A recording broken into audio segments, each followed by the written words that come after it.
Assalamualaikum warahmatullahi wabarakatuh. Apa kabarnya teman-teman? Balik lagi di kajian online. Krisis ekonomi dunia memang masih menghantui berbagai negara termasuk Indonesia. Pak Prabowo pun teman-teman di sini tidak santai-santai memimpin Indonesia, tapi langsung tancap gaspol untuk menuju Indonesia Emas 2040. Bahkan teman-teman, dalam programnya 4 tahun ke depan Indonesia sudah swasembada energi, sudah swasembada pangan. Dalam artian di sini Indonesia sudah bisa hidup mandiri tanpa ketergantungan dengan negara-negara lain. Swasembada pangan memang sangat mudah diomongkan, swasembada energi memang sangat mudah untuk diterangkan. Tapi dalam praktek di lapangan ini sangatlah sulit karena kebutuhan energi Indonesia, negara Indonesia yang notabene adalah negara berkembang sangatlah tinggi. Apalagi kalau nanti Indonesia sudah menjadi negara maju, maka kebutuhan pangan dan juga energi akan makin meningkat. Tapi teman-teman, di sini Pak Prabowo menegaskan dalam salah satu pernyataannya, Pak Prabowo yakin dalam 4 tahun bahkan sebelum 4 tahun Indonesia sudah bisa menjadi negara yang swasembada pangan dan juga swasembada energi. Tentu ini memang bukan hal mudah. Pak Prabowo harus menghadapi banyak sekali tantangan, baik itu dari internal ataupun dari luar. Kalau misalnya dari internal, ya kita tahu sendiri teman-teman, korupsi di Indonesia itu sangatlah edan. Korupsi di Indonesia ini sangatlah hebat. Bahkan teman-teman, dari level terendah, dari tingkat RT, RW, desa, wali kota ini sampai bupati, sampai yang tertinggi para menteri, ini masih saja memang ada teman-teman, ini korupsi ini masih ada di Indonesia. Dari anggaran yang mungkin turun 100 triliun, mungkin yang dinikmati oleh rakyat hanya 1 triliun. Oke teman-teman, biar lebih lengkap, mending kita simak saja ini pernyataan tegas dari Presiden Prabowo Subianto yang menjanjikan bahwa Indonesia bakal swasembada pangan, swasembada energi sebelum 4 tahun target yang dicanangkan oleh Presiden Prabowo Subianto. Yuk teman-teman, kita simak video selengkapnya. Dalam menjalankan ekonomi Indonesia, saudara-saudara, saya ingin memberi peran yang lebih besar kepada swasta.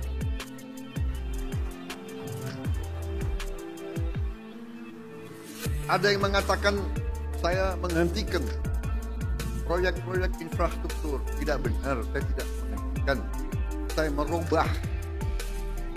Infrastruktur akan sebagian besar saya serahkan kepada swasta untuk membangun. Swasta lebih efisien, swasta lebih inovatif, swasta lebih pengalaman, saudara-saudara sekalian. Jadi nanti jalan tol, pelabuhan, bandara, saya serahkan swasta, silakan bergerak semuanya.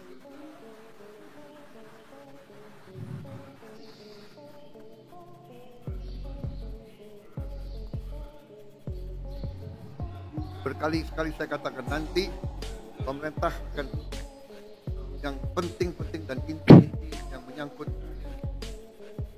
perlindungan kepada rakyat dan sebagainya. Tapi yang bisa dikerjakan oleh swasta harus setiap swasta berkembang, swasta bekerja di situ. Saya kira dari garis besar itu ya, target kita semakin jelas. Swasembada pangan kita rencanakan 4 tahun.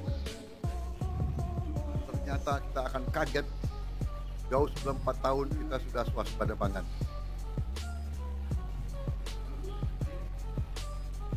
Swasembada energi demikian juga, kita negara tidak banyak di dunia yang akan memiliki green energy. Kita akan memiliki energi terbarukan yang utuh dan yang substansial. Di bidang lain saya kira semuanya bagus, baik. Kita akan investasi besar-besaran tahun ini. Saya kira itu yang bisa saya sampaikan. Ini baru 3 bulan, belum sabar sedikit. Bulan ke-5 ke-6 saudara akan merasakan bahwa kita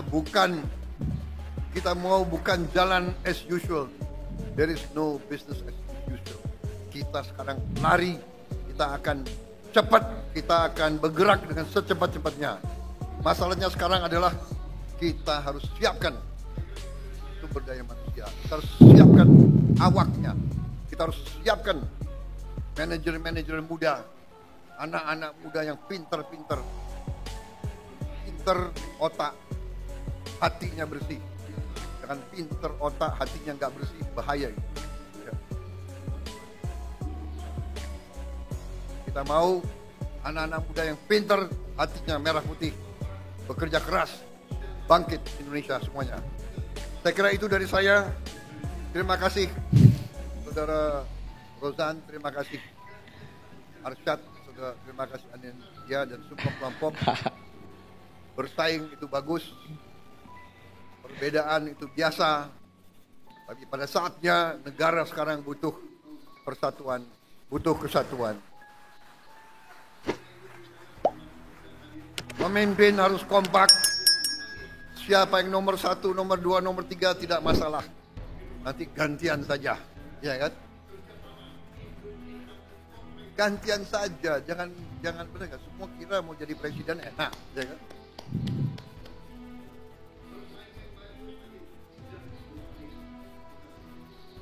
Jadi presiden itu nggak boleh flu, tahu nggak?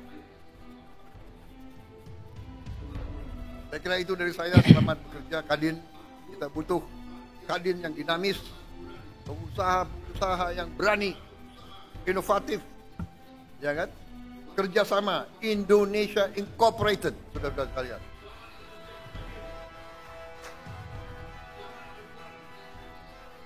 Bersaing yang bagus tadi, tidak bersaing secara mematikan.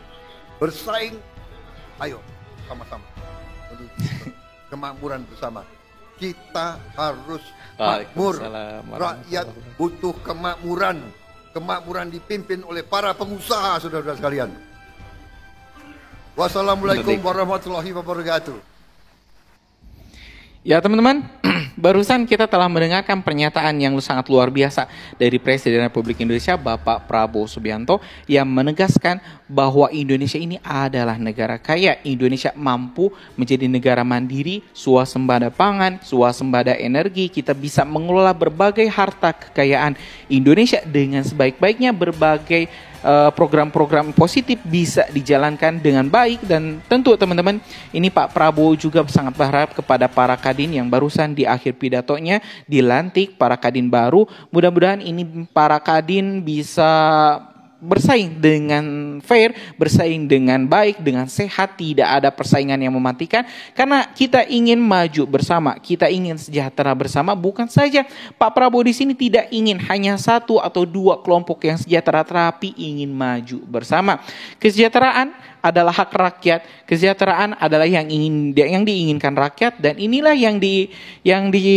dan hal inilah yang dituju oleh Pak Prabowo dengan menjalankan berbagai program-program pro rakyat. Sebut saja di sini makan bergizi gratis, berbagai program-program hilirisasi yang bisa memaksimalkan potensi pendapatan APBN negara lewat lewat pemanfaatan berbagai sumber daya alam di Indonesia.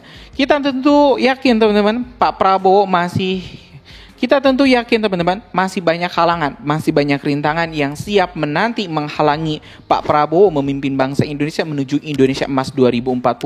Tapi kita doakan, kita bakal terus dukung berbagai program-program Pak Prabowo, berbagai langkah-langkah yang dilakukan oleh Pak Prabowo bisa makin mendekatkan Indonesia menjadi negara maju. Mungkin itu teman-teman informasi kita hari ini. Sekali lagi kita ucapkan terima kasih kepada Pak Prabowo Subianto.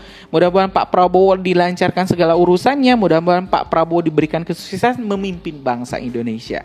Jangan lupa teman-teman subscribe dan nyalakan lonceng notifikasinya biar teman-teman dapat update terbaru lainnya, video-video terbaru lainnya dari Kajian Online. Assalamualaikum warahmatullahi wabarakatuh.